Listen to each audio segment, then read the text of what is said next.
বাহ আমার একটা বাইক লাগবো। না না না, এটা আমার পক্ষে সম্ভব না।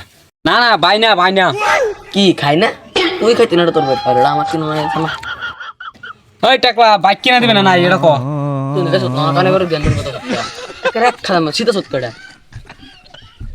বা তুমি যে উত্তরপাড়ার বেমানটাই যে সুদা 20,000 দিছিলাম, সুদে আসলে আমার টাইম 26,000 টাকা দিছি। এটা বেমান না, এটা ইমান হইব। তুই 26,000 হা দিব 30,000। তো বালা তোর শুনো, বাইকে বাতা বলে তো শুনো না। তুই দেখছ না না বাজি দিতাম একটা।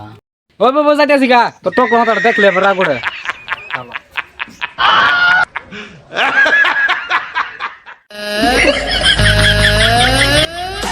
শালা আর এবার চলতে দেখলো তোমার গাড়ি কিনে দিত না, ঘুরে তো উড়ি ঠিক কাজে লাগবো। বুদ্ধি একটা পাইছি।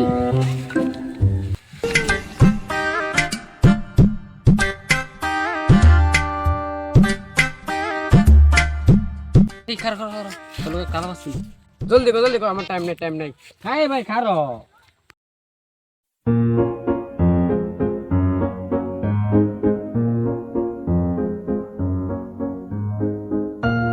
বুদ্ধ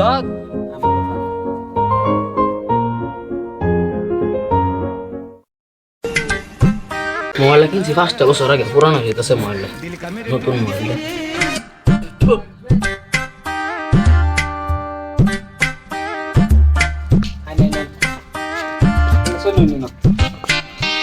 এই যে আমার বাবা মোবাইল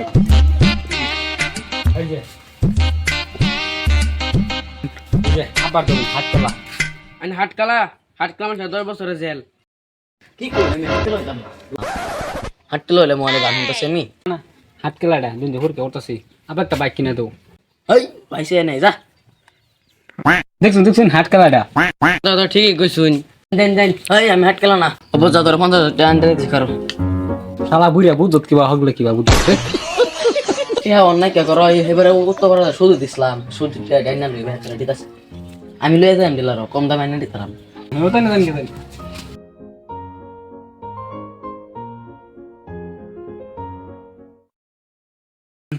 উত্তা মুত্তা করছে কি করে দিবে।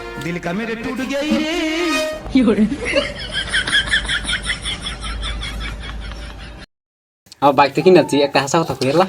ক কি কবি? সেদিন যে স্যার আছি না, আমার বন্ধু আছেন, তোমার ধরে নিবার আছেন, ভাই তোমার প্ল্যান করে